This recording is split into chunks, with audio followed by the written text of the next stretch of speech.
Selamat malam, Riungers. Sampurasun. Untuk para Riungers, Bapak Ibu yang ada di rumah atau dimanapun Anda berada, selamat malam. Sampurasun, selamat datang di acara mingguan Paguyuban Bandung Ngariung. Hari ini hari Rabu tanggal 24 September 2025.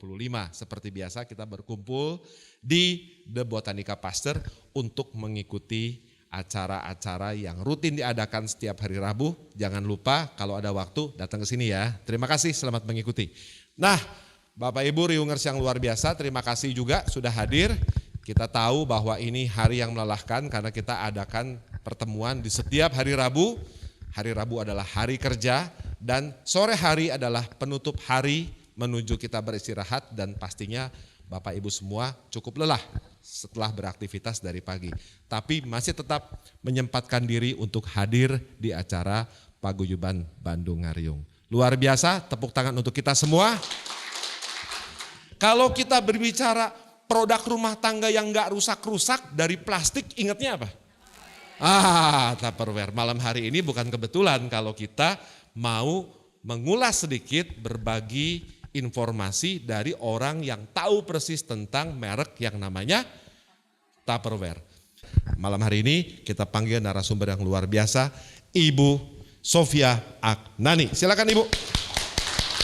Ubah cara pandang, temukan peluang Tupperware dari wadah dapur jadi wadah bisnis. Apa kabar? Hebat, luar biasa. Luar biasa, senang sekali saya ketemu Ibu. Ibu juga. Boleh berkenan kita duduk? Oh, boleh. Terima kasih. Senang sekali saya bertemu dengan Ibu Sofia Aknani. Ibu Sofia ini cantik sekali dan saya tadi sempat berbicara dengan beliau. Smart ini kelihatan. Orangnya tahu cara berkomunikasi, tahu cara bersikap dan informasi yang diberikan tadi cukup clear sebelum saya dapat beberapa bocoran sebelum acara. Ibu sudah lama di bisnis Tupperware? Nanti kalau saya sebutkan ketahuan deh umur saya. Iya. Tapi kira-kira mungkin sudah lebih dari 10 tahun? Lebih. Oh luar biasa. Lebih dari 20 tahun? Lebih. Wow, nggak bosan tuh Bu? Alhamdulillah nggak bosen. Nggak bosen? Karena memang suka. Suka. Jadi produknya memang bagus. Terus dengan produk ini tuh bisa bikin saya dan banyak orang itu bisa sukses gitu. Oh menarik. Kenapa bisa kayak gitu? Jadi di Tupperware itu kita itu ada sebuah peluang, peluang bisnis yang tadinya kita nggak tahu bahwa itu ada peluang bisnis yang begitu besar. Oke. Ya sebagai ibu rumah tangga seperti tadi Ko Martin ngomong tentang produk yang nggak ngerti itu, terus dibilang bahwa produk ini awet. Ya kita sekedar untuk di rumah itu kan seneng ya kalau produknya itu nggak pecah-pecah, awet. Jadi kan kita suka apalagi. Di situ dikatakan juga bahwa bergaransi gitu. Kalau pecah itu diganti, kalau hilang suruh beli lagi gitu kan. Ya benar ya Kak ya, kalau hilang beli lagi. Iya hilang beli lagi, masa kalau hilang diganti. Repot juga kalau punya bisnis gitu. Iya. Tapi ini menarik, tadi Ibu bilang entry point-nya berarti Ibu juga sama-sama bingung ya. 20 atau 20 tahun lalu yang lebih itu begitu dengar produk namanya Tupperware juga bertanya-tanya ini apa sih gitu ya? Iya betul, jadi saya tahu Tupperware ini dari ponakan suami. Kebetulan dia itu distributor pertama di Indonesia. Nah waktu itu tahun 91 ya. Itu kebetulan kami mau berangkat ibadah haji itu. Terus dia cerita bahwa dia punya produk namanya Tupperware. Mungkin teman-teman di sini pernah tahu bahwa ada kotak kecil gitu ya, yang kita sebut small square round itu kecil. Dia nunjukin itu gitu. Ini produknya bagus loh. Kalau kamu nyimpen toge itu nggak akan cepat rusak. Pokoknya makanan yang taruh di sini tuh awet gitu. Nah saya sebagai orang awam, saya cuma nanya gini. Ini berapa lama ya tahannya? Kalau dicuci, apakah ada obat yang hilang atau gimana? Saya nggak ngerti gitu loh. Ibu berpikir ada zat pengawet di betul, produk itu. Karena saya juga nggak tahu ya. Iya. Terus kata dia bilang gini, oh ini bukan ada obat atau apa, tapi ini kekuatannya tuh di seal-nya. Seal itu kan tutupnya gitu. Sangat presisi. Sangat presisi antara base dan sealnya itu. Dimana kalau kita nutupnya itu rapat, tidak ada udara yang masuk maupun keluar sehingga menyebabkan makanan kita itu jadi awet gitu. Jadi kalau pakai Tupperware nutupnya nggak bener juga, ya nggak ada gunanya gitu. Oh seperti itu, saya bilang ya udah deh. Nanti kalau udah pulang dari haji, aku pengen tahu gitu. Nah ternyata memang gak mudah gitu di saat awal karena orang ngapain sih beli plastik gitu ya. Jadi orang pada susah kita mau nawarin itu merubah mindset mereka bahwa ini bukan plastik sembarang plastik. Akhirnya kita bilang bahwa kita itu menyamakan plastik Tupperware ini seperti zaman dulu belum ada Alphard kok. Jadi kita ngomongnya baby bench-nya plastik gitu ya. Jadi bukan jadi saya naik mobil, misalnya naik mobil seperti angkot dengan zaman dulu kan kita bilang baby Benz itu, sama-sama naik mobil tapi kan beda. Nah ini juga sama-sama plastik tapi beda gitu.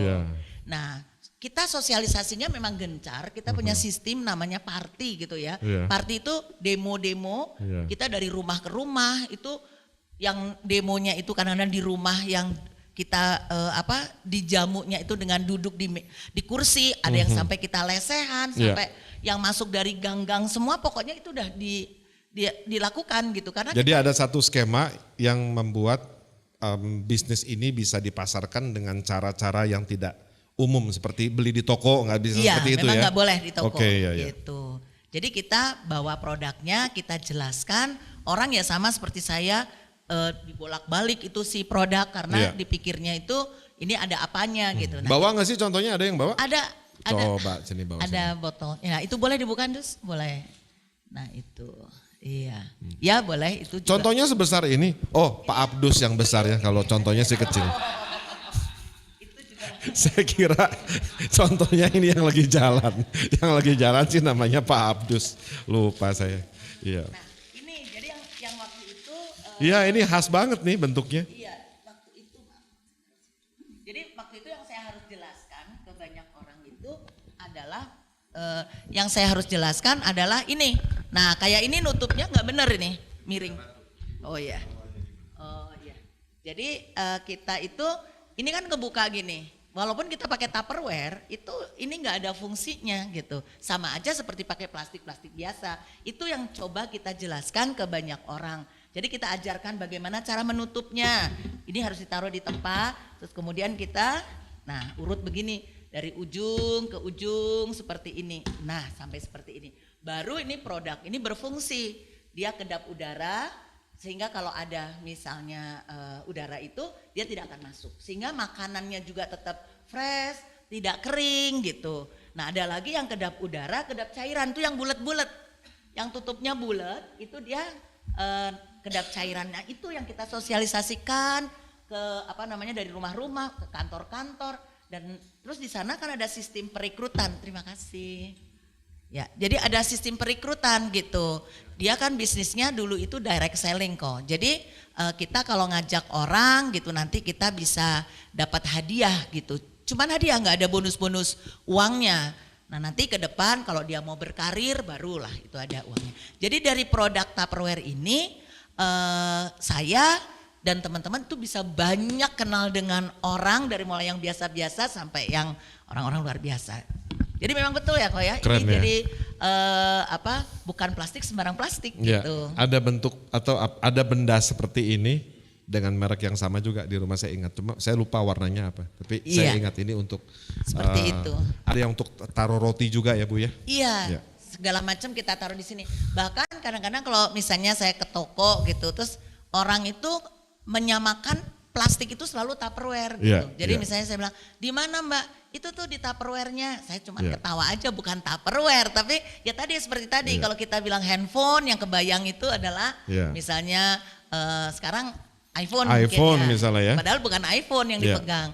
Nah sampai seperti itu kekuatan si brand Tupperware ini. Oh bahkan yang Ibu maksudkan tadi adalah ketika orang menyebutkan produk sejenis ini, bahkan mereka menyebutnya dengan nama Tupperware.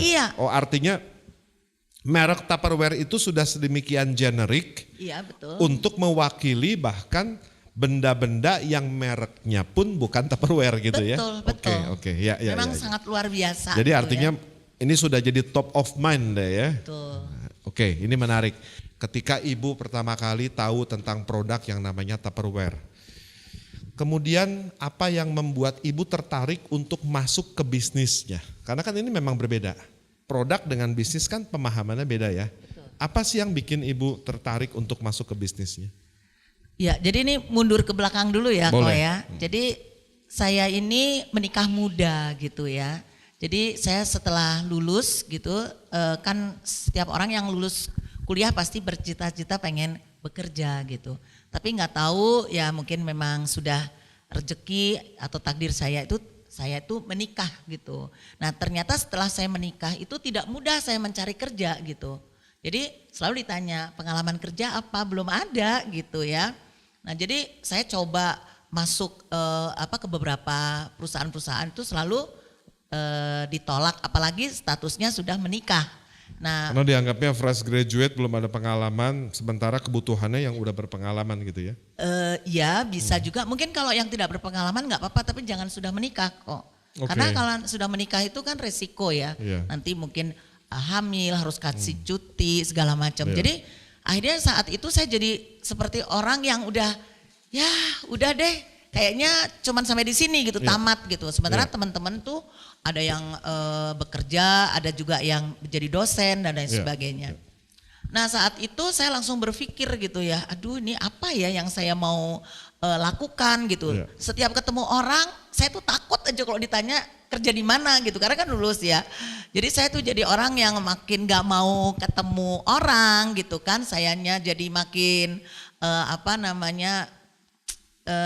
ya maksudnya mengurangi lah. Seolah-olah malu apa jadi beban kalau ditanya kok. Iya dipikir itu. Dan mindsetnya memang orang berpikir udah lulus kuliah harusnya kerja langsung gitu ya. Iya gitu kok nikah gitu ya. Saya pikir nikah bukan prestasi. Tapi setelah sekian lama itu saya baru tahu ternyata itu prestasi juga. Teman-teman saya udah keburu kerja segala macam, akhirnya menikahnya udah tua-tua gitu ya. Jadi ya akhirnya disyukurin juga.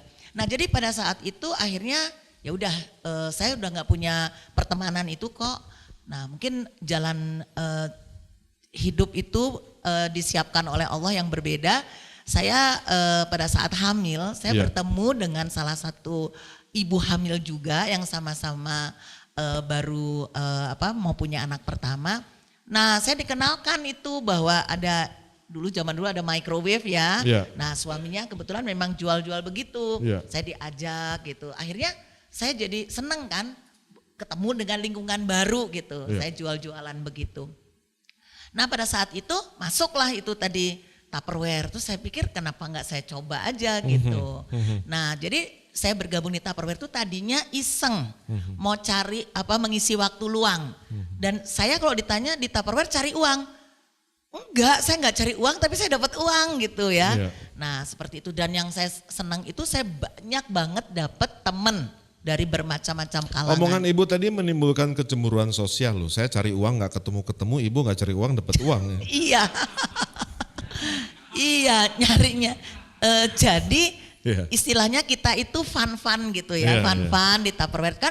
Tupperware itu ada juga kalau kita pertemuannya seminggu sekali seperti di sini ya. Itu pertemuan di sana, terus nanti di sana itu ada recognition. Tiap minggunya yang penjualannya tertinggi itu dapat hadiah, terus nanti kita boleh bawa teman baru, perekrutan yang kayak gitu-gitu. Jadi dari minggu ke minggu saya ikutin dan alhamdulillah nggak lama itu saya dapat itu challenge ke Hong Kong waktu itu. Nah saya ibu rumah tangga yang suami itu nggak biasa kan melepas kita jauh-jauh ya. Jadi pada saat saya mau ke Hong Kong itu suami udah mulai, aduh ini tuh kok jadi gini gitu ya. Tapi saya bilang saya bisa buktikan bahwa saya komit. Walaupun saya punya kesibukan di Tupperware, insya Allah saya komit dengan ya maksudnya tidak melupakan lah urusan tugas rumah tangga. Sebagai istri dan juga ibu ya. Iya seperti itu. Nah akhirnya begitu sampai di Hong Kong, saya itu terkaget-kaget ternyata Tupperware tuh bukan seperti apa yang saya lihat di Indonesia yang kecil apa tuh bedanya itu. Tuh? Aduh ternyata bisnisnya luar biasa di sana, ketemu dengan orang-orang dari New Zealand, dari berbagai negara gitu ya. Dan orangnya tuh banyak yang udah tua-tua gitu kan. Saya dulu ya udah lebih muda ya dari sekarang ya. Jadi masih lebih muda, bukan udah lebih muda, Bu. Iya, masih lebih muda. Masih lebih muda ya. Nah, saya nanya gitu, ada ibu-ibu yang tua gitu, energik banget dia dari mana itu? Dari New Zealand atau dari Hong Kong itu atau dari Jepang, lupa. Saya nanya, "Udah berapa lama gabung di Tupperware?" Dia bilang udah 20 tahun, bingung saya. Kok 20 tahun sih gabung di Tupperware? Kita baru berapa bulan kan di Tupperware ini. Berapa bulan aja Ibu udah dapat kesempatan pergi ke Hong Kong. Berarti bisnis Ibu saat itu di Tupperware bagus banget ya? Iya, saya tuh gak tahu ya, ada rezeki kali waktu itu. Jadi saya banyak merekrut, bisa banyak jualan. Saya cuma lupa waktu itu setelah berapa tahun gitu, 6 bulan atau setahun gitu lah. Pokoknya saya dapat di Indonesia itu baru pertama kali memberangkatkan leadersnya berangkat ke luar negeri. Gitu. Cuman bertiga waktu itu dan yang bisa berangkat berdua. Nah 20 tahun saya bilang gitu, saya mau jualan Tupperware kemana ya? Pikir saya sudah hubungin temen, saudara, tetangga, kayaknya udah habis. Bahkan dalam pikiran saya waktu itu pulang dari Hong Kong, saya mau udahan gitu. Udahlah, kan udah. Karena udah merasa udah dapat apapun yang dilakukan udah optimum, terus udah ada di level yang kayaknya udah mentok gitu ya. Iya gitu, jadi udah aja gitu. Udah pulang nih ke Indonesia, biasa kan disuruh cerita. Sama waktu itu ada distributor saya bilang, ayo dong cerita, Ibu Sofi cerita pengalaman di mana? Di Hong Kong. Saya cerita sambil saya bawa hadiahnya yang sebanyak-banyak itu. Tupperware itu selalu konotasinya banyak hadiah gitu ya. Terus saya cerita gitu ya, Saya waktu cerita orang antusias, terus saya tuh rasanya sayang juga ya kalau saya tinggalin bisnis ini gitu ya. Terus tiba-tiba ada program promosi bulan ke depan gitu. Saya lihat barangnya bagus-bagus. Nah mulai dari saat itu rasanya gak mungkin deh ninggalin bisnis Tupperware.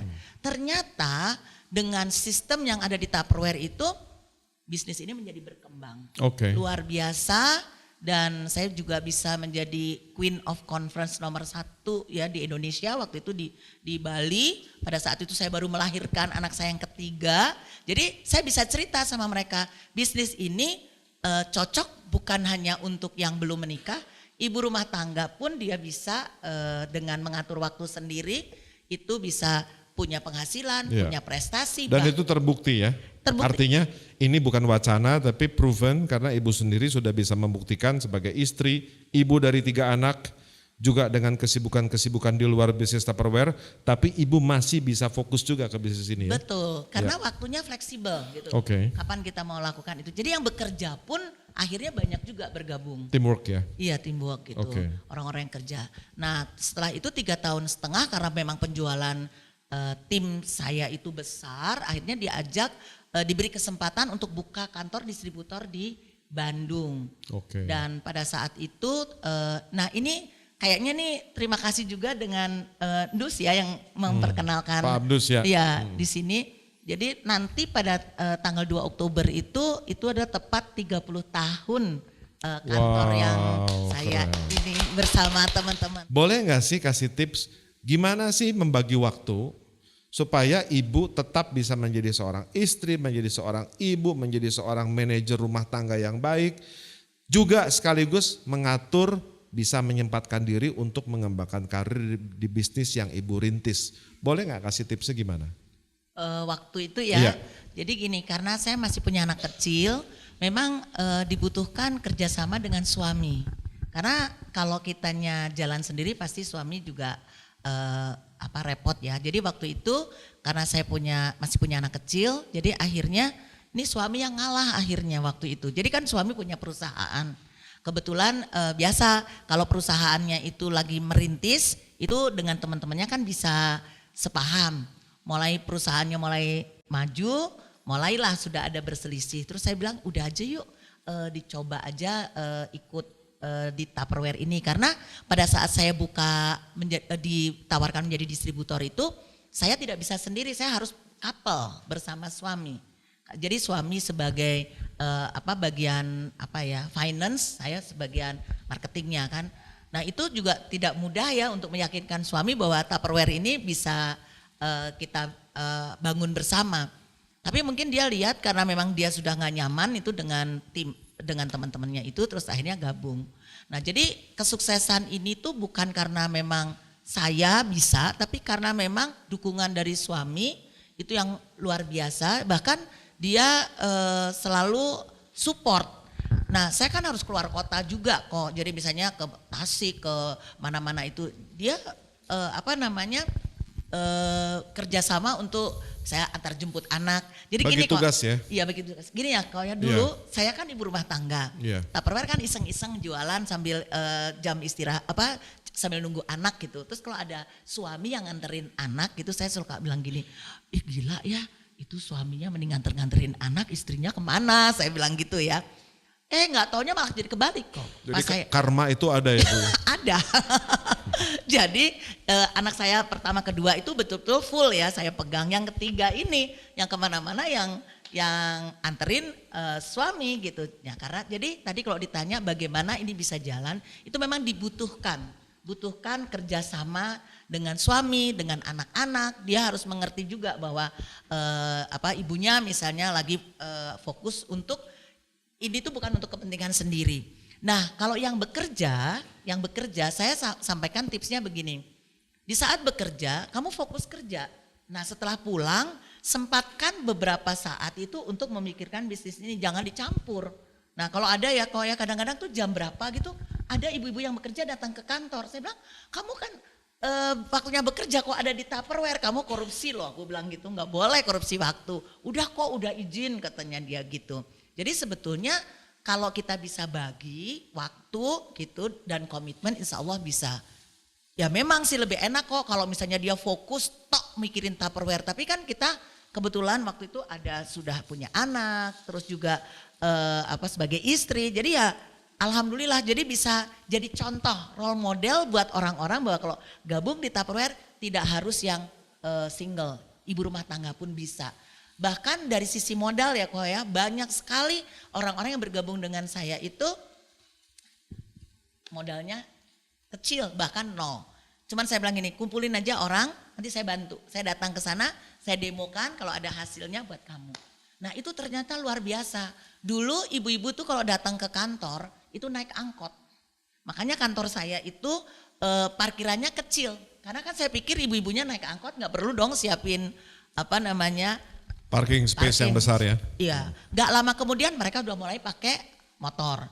Gak lama kemudian mereka bisa pakai mobil. Jadi betul-betul Tupperware tuh mengubah hidup banyak orang tuh memang luar biasa. Makanya kenapa saya bisa sampai 33 tahun ini ya. Wah akhirnya dibuka juga nih angkanya. Oh iya lupa. Jadi saya bergabungnya waktu itu umur saya masih setahun. Jadi umur 34 jadi sekarang Ibu 34 ya. Percaya kan? Percaya. Bohongnya maksudnya. Nah jadi saya bisa tunjukkan dan buktikan bahwa orang yang bergabung di bisnis ini tidak harus dengan modal yang besar. Tapi kalau dia mau bisa dijalankan. Jadi senang tuh lihat orang-orang itu naik peningkatan kehidupan mereka. Bahkan kok itu kita setiap tahun itu bisa ajak mereka jalan-jalan ke luar negeri. Kan di Tupperware ada itu terjadi tahun berapa sih puncak-puncaknya? Kalau puncaknya Tupperware Indonesia itu tahun 94. Kalau Indonesia. 94 itu puncak-puncaknya? Iya, atau awalnya masuk? 2014. 2014. Karena 94 kan tadi Ibu bilang relatif masih baru ya? Iya, 2014 itu puncaknya Tupperware Indonesia.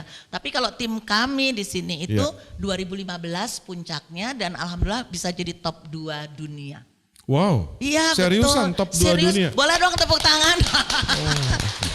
Jadi top dunia dari salesnya, rekrutnya top 1.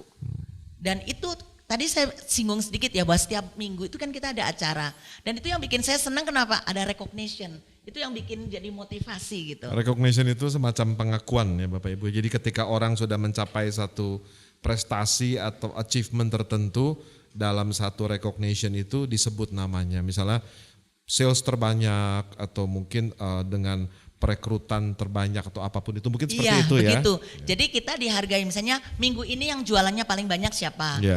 Minggu ini siapa yang perekrutannya paling banyak? Yeah. Memang sih kalau dibilang tim kita di Indonesia itu boleh dibilang berlangganan lah setiap tahun itu nomor 1 di Indonesia juga. Wow. Jadi keren banget kalau kita pergi ke luar negeri selalu pesertanya paling banyak. Wow. Bahkan waktu umroh itu kita bisa berangkat itu sampai 250 orang. Wah, dari 250 orang. Ya, dari tim sendiri. Tim ibu. Karena saya punya leader itu sampai 1.400. Tadi ibu bilang ini penjualannya ngehit sampai ranking 2 dunia. Iya. Ranking satunya siapa? Ranking satunya waktu itu Brazil kalau nggak salah. Wow, hebat, Brazil. hebat. Dan kita juga sering masuk di dalam top dunia itu sering gitu. Mencetak rekornya luar biasa ya. Iya. Ditambah yang di Indonesia ini timnya Ibu Sofia ini pemiliknya atau founder dari tim itu memulai bisnisnya di usia 1 tahun. Enggak. Aduh, mau jujur ya. Di usia 1 tahun, 1 tahun udah ditambah. Udah bisa berbisnis. Nah, iya. ini menarik nih. 31 deh ngaku kok. 31. Ngaku. Nah, Ibu saya mau tanya lagi tentang produk nih. Tupperware punya berapa produk sih di Indonesia? Banyak tuh sampai 1000. Sebetulnya kalau dipretelin itu ya ini kebetulan ini saya ada karyawan saya di sini. Oh ada di sini yang mana? Ada berapa Kus? Produk? Hah? Ribuan. Ada berapa ribu tuh Pak Kus? Coba Pak Kus berdiri deh. Berdiri Kus, berdiri. Iya ini Pak Kusno ini. Ini. Kurang lebih 2000-an. 2000-an? Wow. 2000 item ya. Kebetulan dia yang pegang. Lebih dari itu. Hafal semua Bapak? Yang apal gitu. Yang baru. Bapak kok kayak tertekan banget kejawabnya. Galak ya saya mau tanya. Jangan ngelihat ke arah ibu. Galak gak nih bos? Enggak baik. Oh baik yang bener. Baik. Baiknya gimana coba kalau baik ceritain. Baik, ya gitu. Gimana baiknya? Boleh dong kasih bocoran. Punya bos baik tuh gimana sih? Baiknya baik apa sih? Kadang kan di waktu sholat, di waktu ibadah gitu. Oke, selalu mengingatkan. Terus apa lagi? Ya, yang lain-lain banyak lah.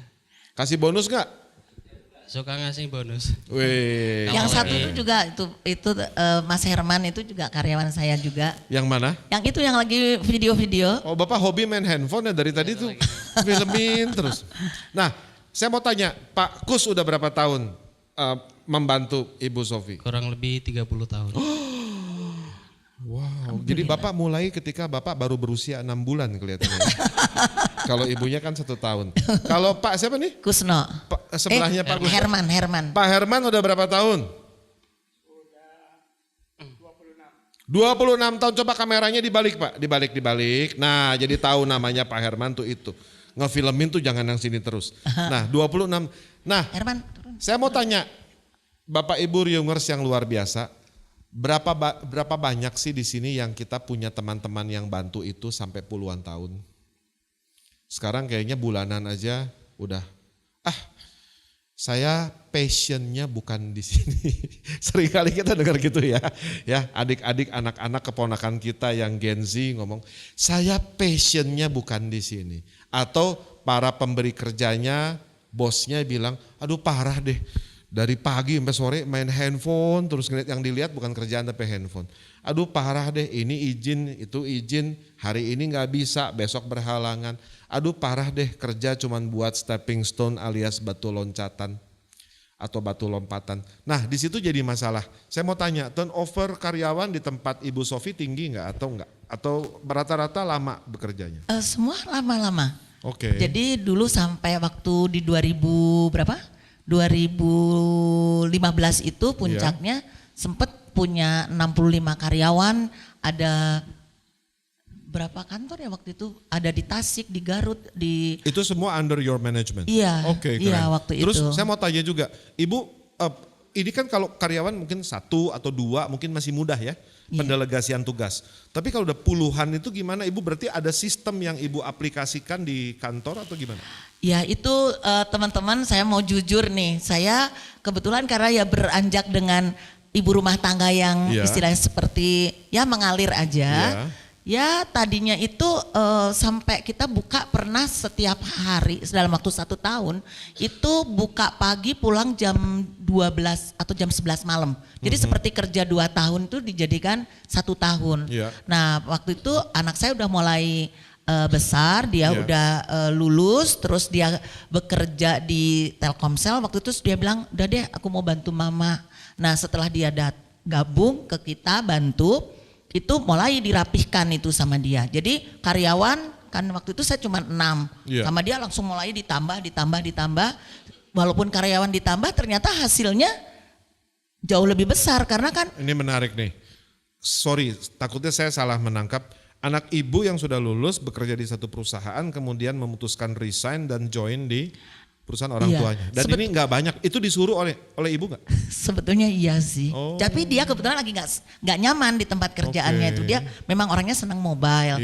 Terus saya bilang. Cowok cewek anak ibu? Cowok. Dan cowok pula ya? Cowok. Ini cukup unik. Lantas ibu melakukan pendekatannya atau mungkin gini, lebih tepatnya pertanyaannya gini. Ketika bisnis ibu growing, ibu sudah punya rencana untuk kemudian mewariskannya atau menjadikan anak ibu sebagai penerus bisnis ibu atau it just happen gitu. Jadi terjadi aja begitu. Jadi gini, di Tupperware itu memang dulu dijanjikan bahwa kita boleh gitu menurunkan kepada anak kita. Tapi kan kita nggak tahu kalau anak kita sendiri nggak mau gitu ya ibu-ibu ya. Jadi kadang-kadang. Nah waktu itu dia mungkin lihat saya bahwa dengan kerepotannya itu kan bisnis makin besar. Terus dia mungkin juga nggak nyaman di kerjaannya waktu itu. Terus akhirnya waktu saya bilang mau nggak, akhirnya dia mau. Pada saat dia mau bantu itu memang jadi melejit tadi yang saya bilang sampai nomor 2 dan nomor 1 itu ya memang karena ada support dari anak untuk memanage karyawan yang sebanyak ini. Ini menarik, boleh nggak saya tanya? Ketika anak ibu masuk ke perusahaan dan perusahaan ibu itu saat itu sudah berjalan ya, sudah bukan baru berjalan setahun saya yakin. Betul. Ya. Tahun berapa sih anak ibu masuk?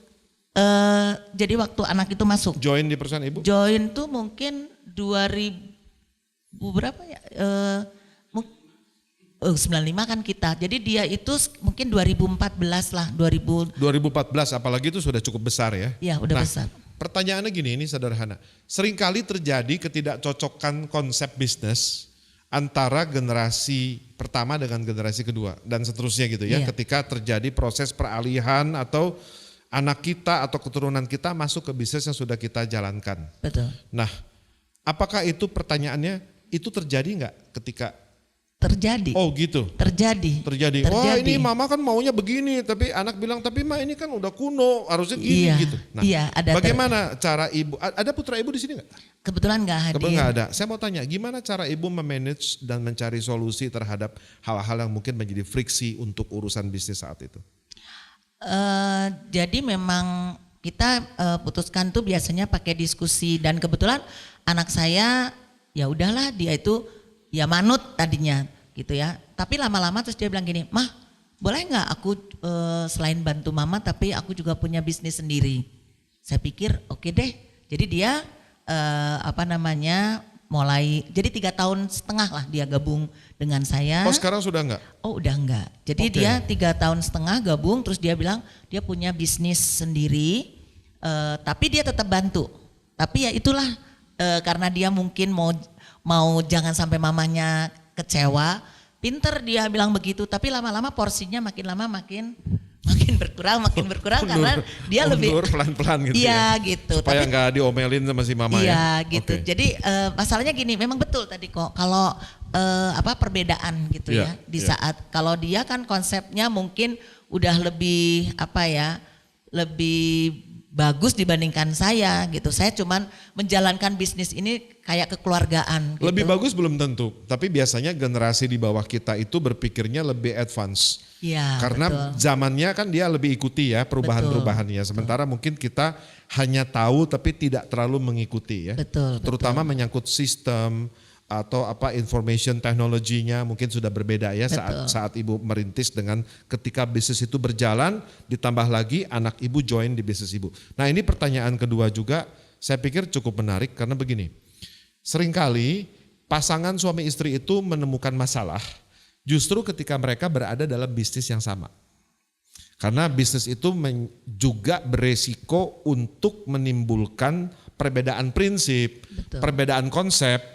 Lantas kalau kita pure professionals, bukan terikat hubungan pernikahan atau hubungan khusus, hubungan asmara, itu setelah jam kantor selesai pulang kan ke rumah masing-masing. Tapi kalau suami istri kan nggak bisa gitu ya. Misalnya betul, ibu dengan bapak ini beda prinsip, beda konsep. Tapi aduh nanti pulangnya di rumah ketemu lagi, makan malam ketemu lagi. Gimana sih cara atau solusinya? Caranya boleh kasih ya. tipsnya enggak? Nah jadi memang gini, karena suami itu finance, saya kan yang bagian marketingnya, memang kita selalu bertolak belakang. Selalu bertolak belakang. Karena kalau yang finance itu kan memang hitungannya duit, sementara saya kan enggak gitu ya. Saya bilang ya kalau kita kan kepengennya gimana caranya barang ini laku, terus tim kita itu bisa semangat. Tapi kalau dia kan ada hitung-hitungan uang. Nah, tapi alhamdulillahnya tuh suami tuh orangnya tuh nggak ngebawa-bawa gitu loh. Jadi kalau dia tuh marah ya udah, tapi dia lupa gitu. Jadi saya lama-lama belajar gitu. Oh gitu ya. Kenapa sih marah dilama-lamain gitu? Nggak baper. Iya, nggak baper lah istilah sekarang gitu ya. Jadi kalau pulang ke rumah ya udah biasa aja. Tapi kalau nyinggung masalah yang tadi di kantor, rada rame lagi sedikit gitu. Tapi udah gitu. Jadi kebetulan saya banyak belajar juga sih dari suami bahwa ya udah masalah itu ya memang harus dibicarakan. Terus kemudian bagaimana solusinya gitu. Itu menunjukkan kalau suami ini, Pak suami ini, suami ibu tuh lebih objektif ya. Jadi ketika mungkin beliau tidak setuju tentang satu hal, satu konsep, satu idea di bisnis ini yang ibu dan bapak jalankan bersamaan atau berbarengan ini, ya fokusnya ke objeknya, bukan menyerang individu atau individu, bukan. Kalau ibu mungkin lebih baper apa gimana? Ya kadang-kadang kalau ngomongnya saya bisa ingat-ingat yang kemarin-kemarin gitu. Mungkin guru itu sejarah, perempuan kadang-kadang gitu. Jadi kan katanya dia lagi ngomongin ini, jangan ngomongin yang kemarin-kemarin, kan kemarin udah beres gitu. Ya tapi saya banyak belajar sih dari itu. Jadi lama-lama ya udah deh, yang penting alhamdulillah sih selama ini kalau urusan kerjaan itu masih bisa kita selesaikan dengan baik gitu. Alhamdulillah. Ini luar biasa karena ternyata kebersamaan ibu dengan bapak di bisnis ini bukannya membuat masalah baru menjadi membesar, tapi justru memperkokoh fondasi hubungan antara pasangan ya, ibu dengan suami ya. Nah, boleh tahu nggak anak-anak ibu ada berapa sekarang? Anaknya 3. Tiga-tiganya ada yang masih berhubungan dengan bisnis Tupperware nggak? Enggak, jadi anak saya itu nggak ada yang berhubungan dengan Tupperware bisnis ini kecuali yang nomor 2. Jadi anak saya yang pertama perempuan, dia dokter, kemudian yang kedua itu dia sekolah di bisnis manajemen. Nah yang ketiga juga dokter. Jadi nggak mungkin saya minta dibantu sama yang dokter ini karena mereka pasti punya kesibukan sendiri. Di Bandung atau di luar Bandung? Yang kakaknya ini di Bandung, dia buka klinik Brawijaya yang ada di Bandung di sini. Nah, adiknya masih sekolah di spesialis jantung di UI Jakarta. Nah, dan mereka sudah menentukan pilihan untuk berkarir sebagai dokter ya. Betul. Nah, yang di tengah ini kebetulan karena bisnis, terus dia melihat ibunya riweuh kemarin itu, jadi dia bantu di sana. Tapi ya saya bersyukurlah kenapa dia ambil bisnis yang lain, jadi tidak di. Kenapa ibu bersyukur? Ya kan kita nggak tahu ya, ternyata ada perubahan ya di Tupperware ini yang saya nggak ngebayangkan kalau seandainya anak saya masih ada di situ gitu. Jadi saya mungkin ceritakan sedikit ya. Boleh. Jadi kira-kira tahun lalu itu memang kantor Tupperware di Indonesia itu kan ditutup bukan karena kita bangkrut, tapi memang ganti manajemen. Manajemennya itu diganti, sementara manajemen baru tidak mau pegang seluruh kantor yang ada di dunia ini. Jadi banyak kantor-kantor di negara-negara itu ditutup. Nah dia hanya buka di 8 negara. Yang di Asia itu ada di Malaysia, di Korea, India, dan Cina. Jadi hanya 4. Yang 4 lagi tuh di Brazil, kalau nggak salah Amerika, mungkin ya lupa lagi saya yang Tapi 4. sebagai ranking kedua penjualan global, ya, cukup aneh kenapa headquarter kemudian tidak meneruskan bisnisnya di Indonesia ya? Ya itu banyak pertanyaan seperti itu. Nah ini karena keputusan dari si manajemen baru ini gitu. Karena dengar-dengar melihat di Indonesia ini lumayan rumit katanya. Karena kan negara kita kan kepulauan ya, jadi banyak jadi untuk mungkin transport distribusinya gitu itu juga. Jadi dia mau coba dulu ke yang simple ya, contohnya seperti Malaysia, penduduknya lebih sedikit. Makanya semua juga heran, kan di Indonesia ini kan prospeknya kan sangat luar biasa gitu. Nah, jadi pada saat itu diumumkan seperti itu, waduh itu luar biasa. Karena saya kan bukan sendiri, karyawan waktu itu masih banyak ya. Terus kemudian Salesforce yang bersama-sama. Mereka itu ibu rumah tangga yang juga menjadi partner suaminya dalam mencari nafkah. Jadi seperti yang tadi saya bilang, dari biasa-biasa mereka sampai bisa punya motor, punya mobil, bahkan rumah, ya. Jadi mereka juga kaget gitu dengan kejadian itu. Nah, saya sebagai leader di sana juga mikir nih gimana ya, atau mau udahan juga gimana nih karyawan gitu juga. Akhirnya alhamdulillah terpikir ya sudahlah kita coba aja jalanin. Kebetulan di Malaysia itu kan masih ada. Jadi saya sekarang bergabung dengan Tupperware Malaysia. Nah jadi kantor kita itu masih buka seperti biasa, tapi saya bukan seperti dulu. Kalau saya dulu kan distributornya, saya sekarang ya associate ya. Iya, associate gitu. Kerekanan untuk Tupperware yang ada di Malaysia. Iya, betul. Nah ini menarik, tepuk tangan dulu untuk Ibu Sofia. Ibu ngelihat nggak bahwa sekarang orang yang ada di tim Ibu mengalami gejala, kalau dulu mungkin ibu merasa diuntungkan atau mendapatkan benefit bahkan profit karena ada FOMO. Ibu-ibu rumah tangga bilang, waduh saya ya main ke rumahnya teman saya, di rumah teman saya semua ditaruh di tempat yang namanya Tupperware. Ya, tolong mic-nya Bu. Kemudian sekarang tidak, udah digantikan sama yang lain. Terus kemudian ada FOBA, fear of being alone. Saya menjadi orang yang pakai Tupperware, padahal nggak ada lagi yang pakai Tupperware. Terus semangatnya untuk join di bisnisnya mulai turun, semangatnya untuk mengenalkan bisnis ke orang baru mulai turun. Ada nggak gejala gitu? Ada. Jadi ada. Apalagi waktu itu COVID ya. Iya. Nah itu yang terasa sekali. Kan tadi saya bilang saya punya sampai 1.400 leader yang tersebar di banyak kota-kota di sekitar Jawa Barat ini. Iya. Sampai ke Pangandaran juga, pokoknya banyak sekali. Dengan adanya COVID waktu itu, akhirnya satu demi satu itu gak aktif, ya rontok. Dan mereka mulai asik dengan pakai HP kan waktu itu. Jadi nggak bisa keluar. Jadi mereka rata-rata kan, saya masih jual itu, tetap buka. Masih kantor. Jual, terus jualannya hybrid, jadi bisa online, bisa offline juga. Iya gitu. Kita masih lakukan itu. Makin lama makin sedikit. Pada saat sudah COVID berakhir gitu, itu untuk menyatukan orang yang dulu itu sudah nggak semudah itu. Jadi kita betul banget tuh. Kita ngebangun lagi. Yang memang masih suka ya datang gitu ya. Yang sudah enggak, hubungan tetap baik gitu, kita tetap, tapi mereka sudah mulai udah nggak relate ke bisnisnya. Iya, karena mereka ada yang sekarang jualan makanan. Iya. Ya kan, terus ada lagi yang mungkin bantu suaminya, pokoknya dan juga Tupperware ini ya mohon maaf ya karena mungkin dulu itu pesaingnya itu selalu kalah ya. Jadi mungkin agak kelewat PD gitu dan akhirnya ketinggalan ini inovasi dengan yang produk-produk semacam ini. So that's the point Ibu. Ya, betul. Ketika bisnis itu sudah mature, Bapak Ibu ya, ada di tingkat kematangan tertentu, bisnis itu ada yang tetap berinovasi. Iya, betul. Ada yang kemudian merasa tidak perlu lagi melakukan inovasi.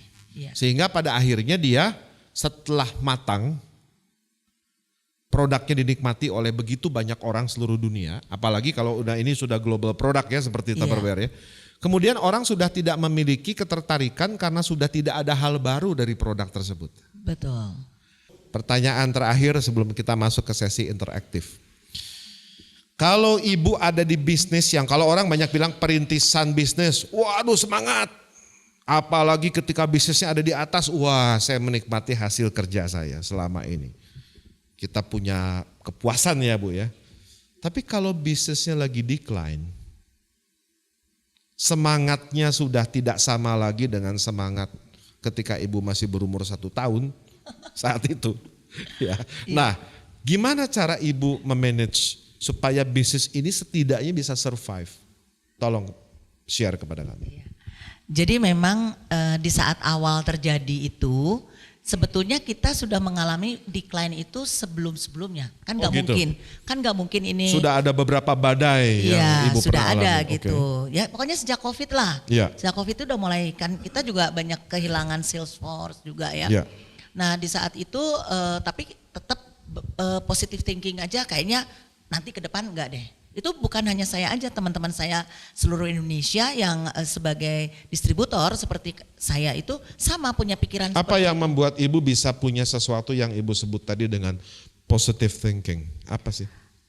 Karena kita itu kan punya banyak ini di belakang kita itu kan juga mereka tetap semangat gitu. Mereka juga karena pengen tetap bisa eksis di Tupperware. Terus saya juga berpikir gini, masa sih dari pihak pusat juga tidak memikirkan karena ini kan bisnis lagi tumbuh besar. Artinya ibu juga didorong oleh militansi teman-teman lain. Betul. Oke, terus apa lagi selain itu?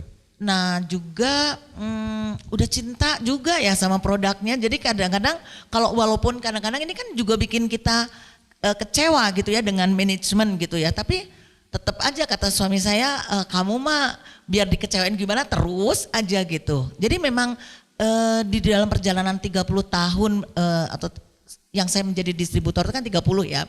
Itu kan pasti nggak mulus aja ya, betul ya ibu-ibu kan kadang-kadang ada beda pendapat dan lain sebagainya. Tapi tetap aja gitu ya udah nggak mau ngeliatin yang itu, yang ya udah jalanin aja terus gitu.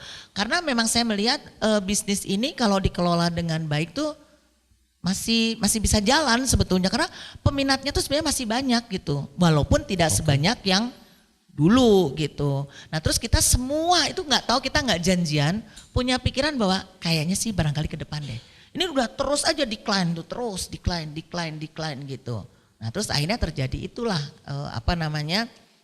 dikatakan bahwa ini close gitu. Nah pada saat dikatakan itu ya lumayan shock juga ya bahwa ternyata benar ini terjadi. Tapi mereka bilang nggak lama kok nanti kita balik lagi, akan buka lagi. Cuman yakin ibu dengan itu?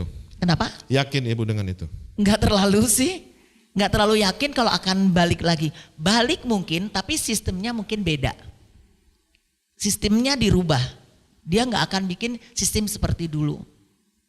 Karena ini investornya ini baru dan dia punya pemikiran yang susah ditebak juga gitu. Akhirnya kami belum seluruh Indonesia ya, beberapa orang tuh gabung di Tupperware Malaysia.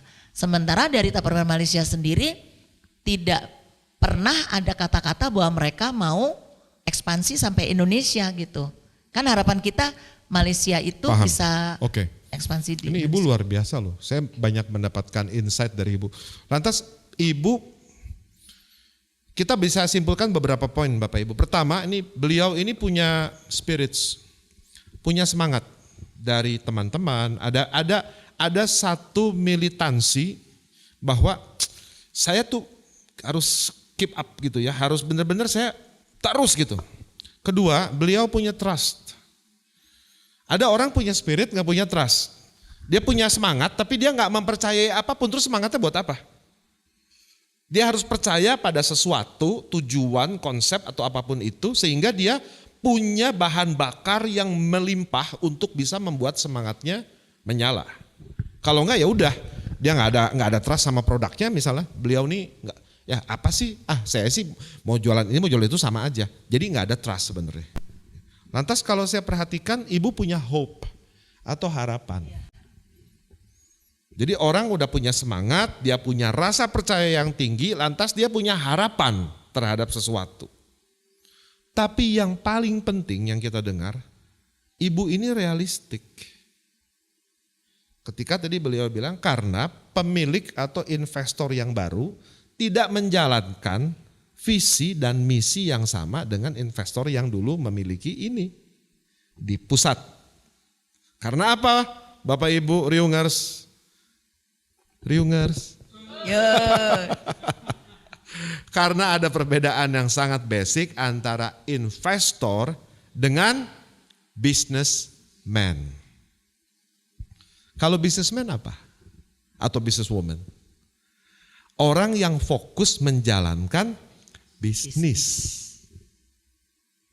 Tapi kalau investor atau penanam modal, orang yang fokus menanamkan dananya untuk mendapatkan hasil. Siapa yang mendapatkan hasil? Si investor.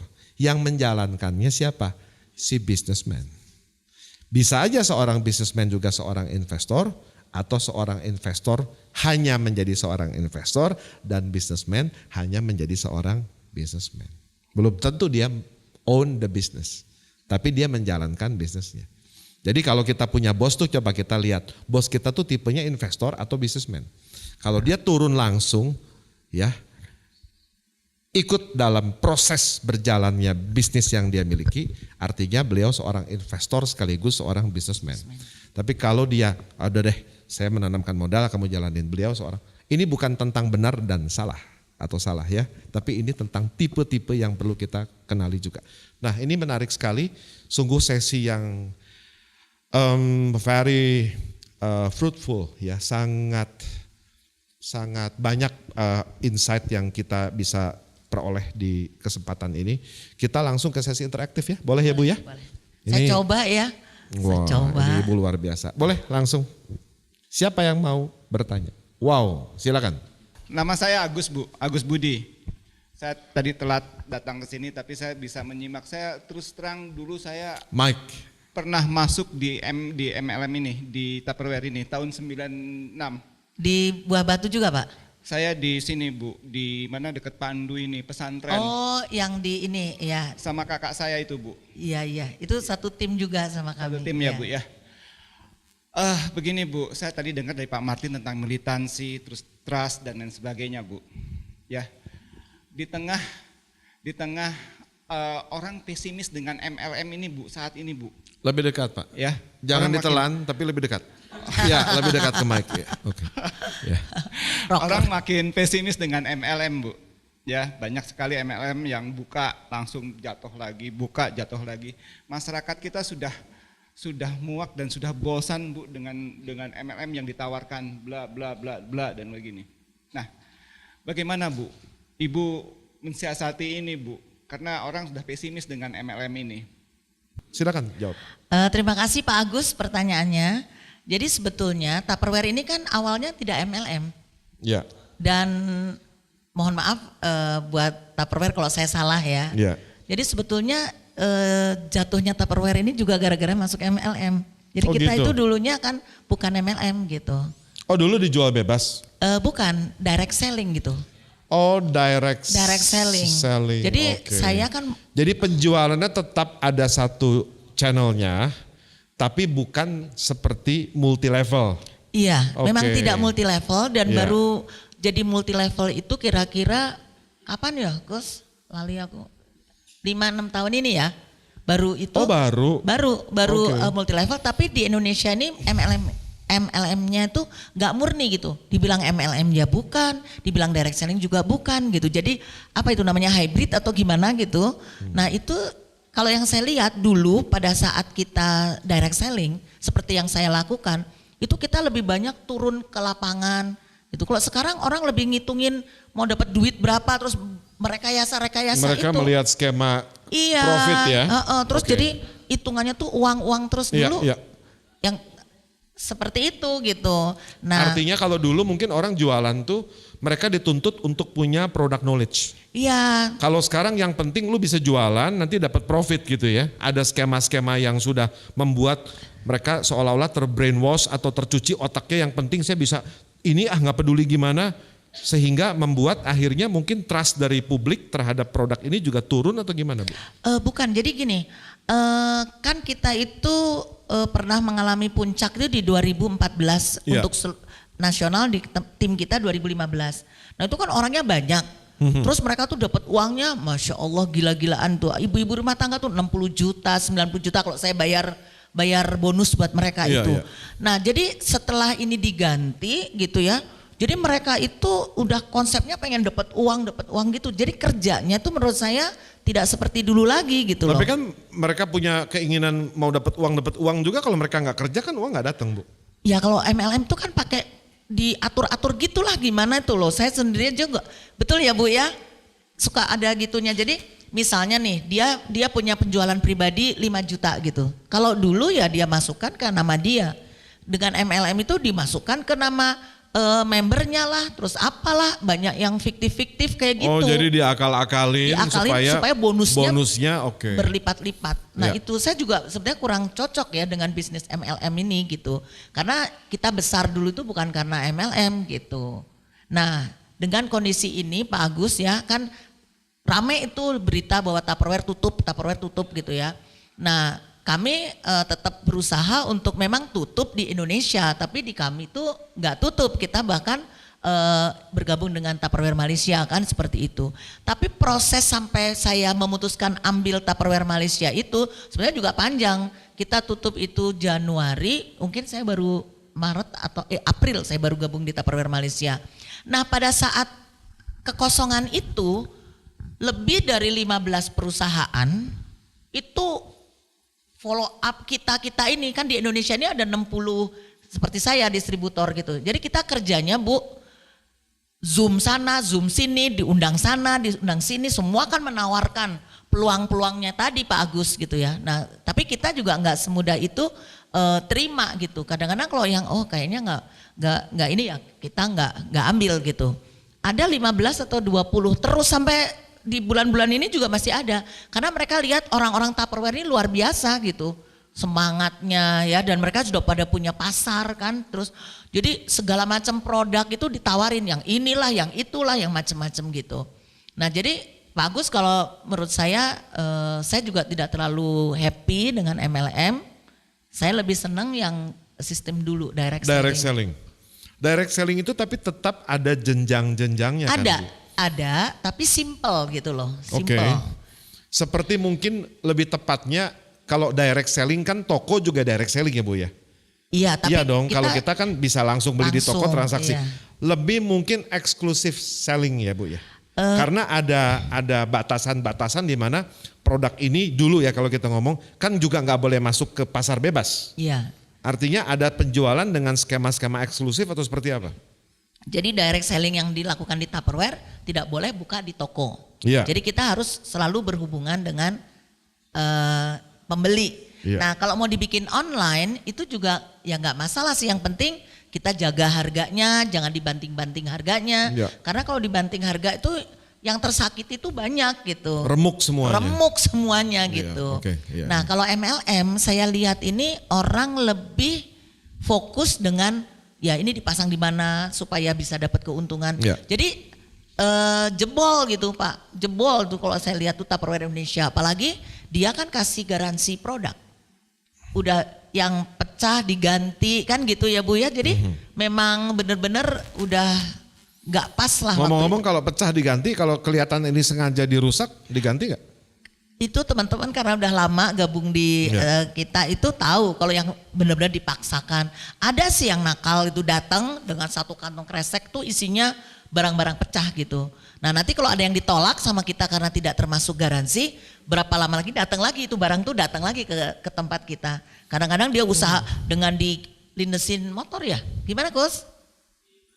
Dibanting gitu, itu kelihatan. Kalau dibanting kan beda. Kalau ya rusak gara-gara keributan suami istri gitu, nggak diganti.